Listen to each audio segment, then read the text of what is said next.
Little Starswanders channel ni subscribe, like, share Mario comment చేయండి Moreno videos కోసం thanks for your support. కలియుగ రాముడు శ్రీరాముడు సీతా శ్రీరాముడు నచ్చిన వారు లైక్ చేసి జై శ్రీరామ్ అని కమెంట్ చేయండి. సబ్స్క్రైబ్ చేసుకోండి, మీకు మంచి జరుగుతుంది. థ్యాంక్స్. రాముడికి అవతారం ఎత్తిన రామాయణం గురించి మనం తెలుసుకుందాం. ఎపిసోడ్స్ అన్నీ మీరు చూడాలి అనుకుంటే ప్లేలిస్ట్లోకి వెళ్ళి అన్ని పార్ట్స్ మీరు చూడవచ్చు. ముందుగా మనం రామాయణంలో రాముడి గురించి శ్లోకం ఒకటి ఉంటుంది, అది డైలీ మనం 3 సార్లు చదువుకుంటే మనకి మంచి జరుగుతుంది. శ్రీరామ రామ రామేతి రమే రామే మనోరమే సహస్రనామ తత్తుల్యం రామనామవరాననే. శ్రీరామ రామ రామేతి రమే రామే మనోరమే సహస్రనామ తత్తుల్యం రామనామవరాననే. శ్రీరామ రామ రామేతి రమే రామే మనోరమే సహస్రనామ తత్తుల్యం రామనామవరాననే. ఇప్పుడు రామాయణం పార్ట్ 1లోకి వెళ్దాం. ఈ ఛానల్ని ఫస్ట్ టైం చూసేవాళ్ళు ప్లీజ్ సబ్స్క్రైబ్ చేసి లైక్ చేసి షేర్ చేసి కమెంట్ చేయండి మీకు ఎలాంటి వీడియోస్ కావాలి అని. మీరు అలా చేస్తే నాకు సపోర్టివ్గా ఉంటుంది, మరిన్ని వీడియోస్ అప్లోడ్ చేయడానికి వీలుగా ఉంటుంది. Thanks for watching. Ramayanam episode 23లోకి వెళ్దాం. వెళ్ళే ముందు ప్రీవియస్ ఎపిసోడ్స్ చూడాలనుకున్న వాళ్ళు ప్లేలిస్ట్లోకి వెళ్ళి చూడవచ్చు. అదేవిధంగా చిన్నపిల్లలకి బెడ్ టైమ్ స్టోరీస్, పెద్దలకి నవలలు, అదే సరదాగా కాసేపు నవ్వుకోవడానికి మంచి నవల్స్ కూడా ఉన్నాయి. సరదాగా జోక్స్ కూడా మా ప్లేలిస్ట్లో అవైలబిలిటీలో ఉన్నాయి. మీకు నచ్చితే ఇంట్రెస్ట్ అయితే లైక్ చేసి షేర్ చేసి కమెంట్ చేసి సబ్స్క్రైబ్ చేసుకోండి. పక్కనే ఉన్న బెల్ ఐకాన్ని క్లిక్ చేస్తే మీకు నోటిఫికేషన్స్ న్యూ వీడియోస్ మిస్ అవ్వకుండా వస్తాయి. ఓకేనా ఫ్రెండ్స్? ఓకే, ఇప్పుడు రామాయణం 24లోకి వెళ్దాం. ఈ చైత్ర మాసంలో పుష్యమి నక్షత్రంలో చంద్రుడు కలిసి ఉన్నప్పుడు రాముడికి పట్టాభిషేకం చేస్తానని ప్రకటించాడు. తర్వాత సుమంత్రుడిని పిలిచి రాముణ్ణి తీసుకురమ్మన్నాడు. వశిష్ఠుడిని పిలిచి పట్టాభిషేకానికి ఏర్పాట్లు చేయమన్నాడు. అప్పుడు వశిష్ఠుడు అక్కడున్న వాళ్ళని పిలిచి, మీరు రత్నాలని సిద్ధం చేయండి, అలాగే తెల్లటి వస్త్రాలని, పేలాలని, చతురంగ బాలాలని, ఒక మంచి ఏనుగుని, తెల్లటి గొడుగుని, చామ రాన్ని, 100 కుంభాలని, బంగారు కొమ్ముళ్ళున్న ఎద్దుని, పూర్తిగా ఉన్నటువంటి పులి చర్మాన్ని సిద్ధం చేసి వీటన్నింటినీ దశరథ మహారాజు గారి అగ్ని గృహంలో పెట్టండి. ద్వారాలన్నీ తోరణాలతో అలంకారం చేయండి. గంధం కలిపిన నీళ్ళతో గడపలని కడగండి. ధూపం వేయండి. పాలు పెరుగుతో కలిపి ఉన్న అన్నాన్ని బ్రాహ్మణులకు పెట్టండి. ప్రతి ఇంటి మీద పతాకాలు ఎగిరివేయండి. నాటకాలు వేసే వాళ్ళని, పాటలు పాడే వాళ్ళని సిద్ధం చేయండి. వేశ్యలు అలంకరించుకొని రావాలి. వాళ్ళు అంతఃపురంలో 2వ కక్ష వరకు వచ్చి అక్కడ నిరీక్షించాలి. అన్ని దేవాలయాల్లో ప్రత్యేక పూజలు చేయించండి, అభిషేకాలు చేయించండి. పొడవైన కత్తులు పెట్టుకున్న వీరుల్ని సిద్ధం చేయండి అని అన్నాడు.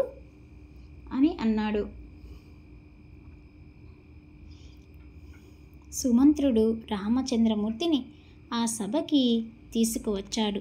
అప్పుడు రాముడు, నేను రామవర్మని వచ్చాను అని చెప్పి చెవులు పట్టుకొని తన శిరస్సు దశరథుడి పాదాలకు తగిలేటట్టు నమస్కారం చేశాడు. రాముడికి ఉన్న గుణములని చూసిన దశరథుడికి అద్దంలో తనని తాను చూసుకున్నట్లు ఉంది.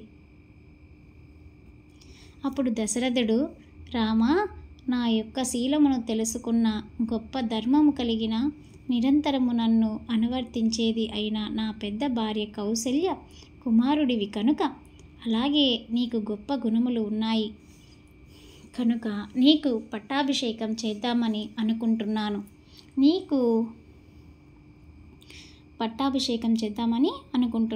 నీకు తెలియనివి కావు ఈ విషయాలు. అయినా ఒక్కసారి విను.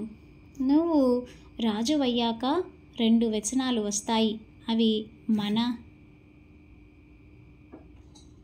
మనల్ని నాశనం చేస్తాయి. కావున వాటిని దగ్గరకు రానియకుండా చూసుకో. ఆ 2 వ్యసనాలే కామము మరియు క్రోధము. కామము వలన నిష్కారణంగా వేటాడాలన్న బుద్ధి పుడుతుంది. జూదమాడదామన్న బుద్ధి పుడుతుంది. పగటిపూట నిద్రపోవాలన్న అలవాటు వస్తుంది. పరదూషణములని వేరొకరి దగ్గర కూర్చొని వినాలనిపిస్తుంది. పగటిపూట అని చూడకుండా స్త్రీతో సంభోగిద్దామనిపిస్తుంది. మద్యం తాగాలనిపిస్తుంది. పగటిపూట నృత్యం చూడాలనిపిస్తుంది. గీతములను విందామనిపిస్తుంది. అలాగే క్రోధము వలన చాడీలు చెప్పాలనిపిస్తుంది. సత్పురుషులని నిర్బంధించాలనిపిస్తుంది. కపటముగా వేరొకరిని చంపాలనిపిస్తుంది. ఇతరులు వృద్ధిలోకి వస్తే ఓర్వలేనితనం వస్తుంది. ఇతరులలోని గుణాలని దోషాలుగా చెప్పాలనిపిస్తుంది. ఇతరుల ధనాన్ని అపహరించాలనిపిస్తుంది. అవతలి వారి మనసు బాధపడేటట్లు మాట్లాడాలనిపిస్తుంది. చేతిలో ఒక ఆయుధం పట్టుకొని అవతల వాడిని నిష్కారణంగా శిక్షించాలనిపిస్తుంది. రామా, నీకు పుష్యమి నక్షత్రంలో పట్టాభిషేకం చేస్తాను. కావున ఈ రోజుకి వెళ్ళి ఉపవాసం చెయ్యి అన్నాడు దశరథుడు. అందరూ వెళ్ళిపోయాక దశరథుడు కూడా వెళ్ళిపోయాడు. అంతఃపురానికి వెళ్ళాక దశరథుడు సుమంత్రుడిని పిలిచి రాముడిని మళ్ళీ తీసుకురమ్మన్నాడు.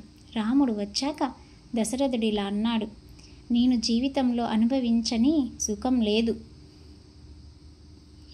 ఈ శరీరానికి వృద్ధాప్యం వచ్చింది. ఎన్నో యజ్ఞాలు చేశాను.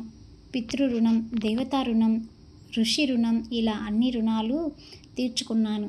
నేను చేయవలసిన పని ఏదన్నా ఉంటే అది నీ పట్టాభిషేకమే. మీరు ఎందుకింత తొందరపడుతున్నారు అని అడుగుతావేమో.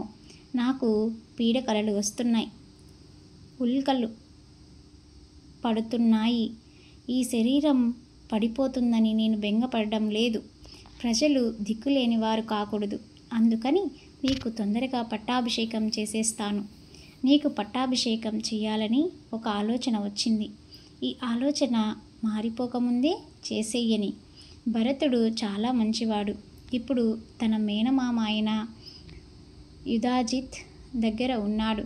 భరతుడు రాకముందే నీకు పట్టాభిషేకం చేసేస్తాను. ఒక మంచి పని మొదలు పెట్టగానే విఘ్నాలు వస్తాయి. నీ స్నేహితులందరినీ అప్రమత్తంగా ఉండమను. సీతమ్మతో కలిసి దేవతల్ని ప్రార్థించి దర్భల అంటే గడ్డి మీద పడుకో అని చెప్పి పంపించాడు. దశరథుడు సుమిత్రని చేసుకున్నాక పిల్లలు పుట్టలేదు. కాబట్టి యవ్వనంలో ఉన్న సౌందర్య రాశి, అన్ని విద్యలు తెలిసిన కైకేయిని వివాహం చేసుకున్నాడు. ఆ సమయంలో కైకేయ రాజు నా కూతురికి నీకు పిల్లలు పుడితే వాళ్ళకి పట్టాభిషేకం చెయ్యాలని అడిగాడు. దశరథుడు అప్పుడు మాట ఇచ్చాడు. అందుకని ఇప్పుడు కైకేయి రాజుని పిలవకుండానే రాముడికి తొందరగా పట్టాభిషేకం చేయాలి అనుకున్నాడు. రాముడు అంతఃపురానికి వెళ్ళి తన తల్లి అయిన కౌసల్యదేవితో తన పట్టాభిషేకం గురించి చెప్పగా ఆవిడ చాలా సంతోషపడింది. సీతమ్మ, లక్ష్మణుడు ఎంతో ఆనందపడ్డారు. తన మిత్రులకి కూడా చెప్పాడు. తర్వాత రాముడు దేవతలకి హవ్యసులు ఇచ్చి మిగిలిన హవ్యసుని తిన్నాడు. ఉపవాసం అంటే కడుపు నిండా తినేస్తే కన్ను పడిపోతుంది. కాబట్టి కన్ను పడిపోనంత సాత్విక ఆహారం, శరీరం నిలబడడానికి కావలసినంత తిని ఆ ఓపికతో భగవత్ ఆరాధన చేయడం ఉపవాసం. అన్నం తినడం మానేయడం ఉపవాసం కాదు. అయోధ్య నగరమంతా చాలా సంతోషంగా ఉంది. శ్రీరాముడికి పట్టాభిషేకం చేస్తున్నారు అనేసరికి. కానీ ఆ పట్టాభిషేకం జరుగుతుందా? కైకేయి తన తండ్రికి ఇచ్చిన మాట దశరథుడు నిలుపుకోలేదని తను ఆగ్రహం చెందుతుంది లేదా అనేది నెక్స్ట్ ఎపిసోడ్లో చూద్దాం. Please subscribe my channel. Thanks for watching.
Little Stars Wonders channel ni subscribe, like, share Mario comment చేయండి Moreno videos కోసం thanks for your support.